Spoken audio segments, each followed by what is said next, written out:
What is up, guys? It's Connor here from Geek on Your Face, and welcome to more Paladins closed beta. Today I'm going to be doing a gameplay of Pip, and I'm actually not playing this in real time. This is a post commentary so that I can kind of give you guys more focus and, just try and really give them more information and just sponge myself out with everything that I've learned so far during this closed beta period.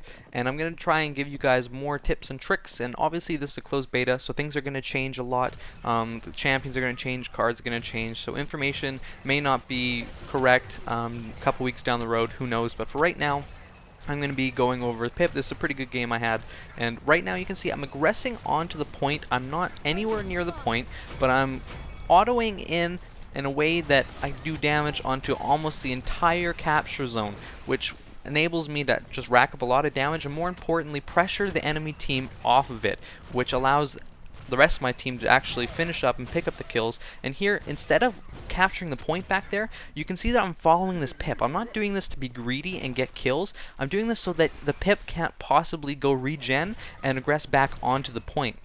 And this allows him to kind of go on cooldown in the back of the base, even though it's not going to be that long, and it just allows my team to focus solely on the point. And you're going to see me do that a couple times in this gameplay, and it definitely is a choice you have to make. You have to really think to yourself, is it more worthwhile for me to go defend the point, or for me to go aggress and keep the enemy team off the point so my team can go capture it? It depends on what character you're playing. Pip, I would definitely say more often than not, you're going to be wanting to try and kill and aggress all the enemy champions so that your team can just focus on getting the point, because Pip is really interesting. He doesn't have to have line of sight because he's lobbed. All of his auto attacks are lobbed, so you can do a lot of interesting combinations, and you can go to a lot of different vantage points, things like that. And you can keep yourself safe depending on where you put yourself while still doing damage to everybody else. You don't have to have line of sight because they're lobbed. So imagine yourself, you're at a big hill right now. Just imagine this in your mind. You're on a big hill, your enemy's on the other side of the hill, you're on the opposite. You can lob your shots over, and your enemy can't even see you, and you're doing damage to them. This allows you to stay safer, and it allows you to do more damage and be more aggressive. So you definitely want to look for those kind of areas in the maps where Pip can really shine with his lobbed auto attacks. But also vice versa, you're going to see here in just a second why it's really not a good idea to engage a higher elevated target. You can see Barrick's going to come up right across that top platform there, and I'm not going to be able to hit him a lot of the times with my autos until I really zone in on it. It's very difficult to get the lob to a perfect stage where you're hitting them. You can see I finally hit him the first one there. It took me like 3 shots. So if you can help it, you don't want to be below somebody. You can see I'm going to kind of reposition myself. I'm going to use Refreshing Jog. A lot of people kind of undervalue this card, I think. It allows you to use Weightless to reposition yourself while getting a little bit more health back. So you can see now that I've gone up onto the top platform, and this allows me to not have to worry about angling and the arc of my shot. I can just rain down, put down suppressive fire, and really keep the enemy at bay. And right now I'm about to, instead of going onto the point, I'm going to circle around and I'm going to pressure this Pip out. Now this Pip was on the point right now, so by doing this, boom, he's immediately not doing any more damage right now. Now my team is just focusing on the barrack that's down there, and I'm about to go get rid of that problem for them too.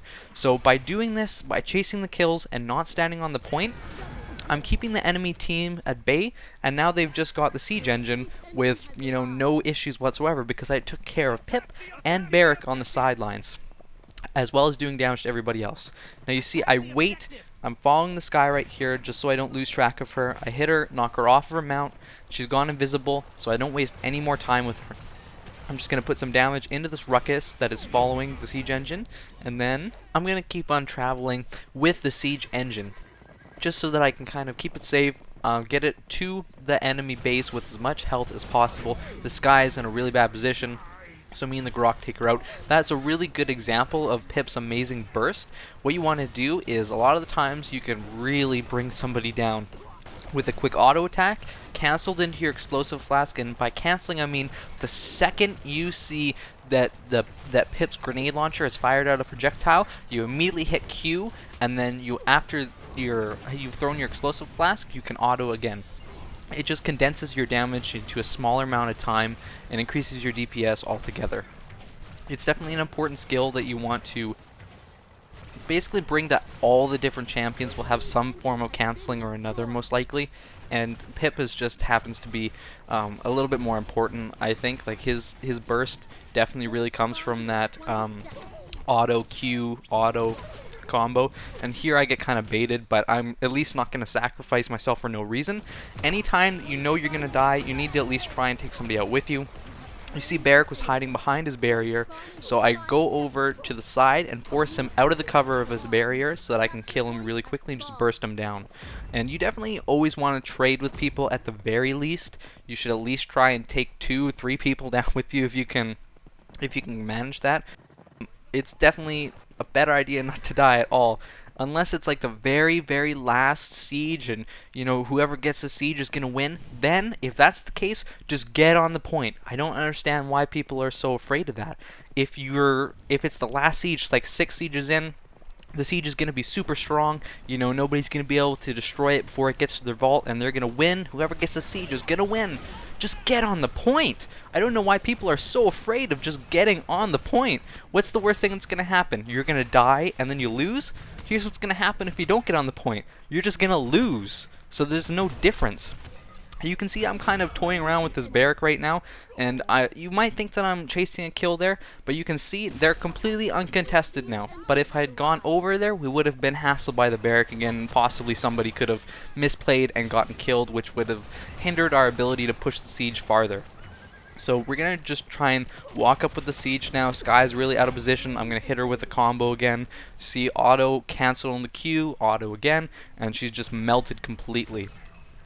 It depends on your build with Pip too. A lot of the times you'll end up getting a mix of healing and auto attack, and then finally you can get like Acid Cloud or something for your legendary card, which you should almost always take Acid Cloud. Let's be serious here. Acid Cloud and Panic, whenever they come up, you should probably take them. We're not going to get to see what my 4th card would have been. This game ended really fast, and I'm not even going to take the level up.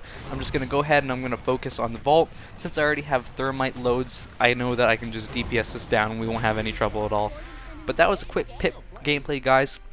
We're going to go into the after screen. We're going to check the scoreboard, my damage numbers, things like that. And then, but for right now, why don't you guys just go put it down in the comments who you want to see me do an overview of next, what champion, and I will definitely go and try and do that. So after I do a quick little GG there, always make sure to say GG, guys. You can go in there, you see I have 187 score. It really mostly came from just keeping people off the point, 46k damage. Really nothing more to say there, it's pretty straightforward. I did a little bit more work than the other Pip, just because I was keeping him in check. But yeah, that's going to be a Pip overview, guys. I hope you enjoyed it. And make sure to follow all my things down below, Twitter, Twitch, all that kind of stuff. And I will see you in the next Paladins gameplay. Bye!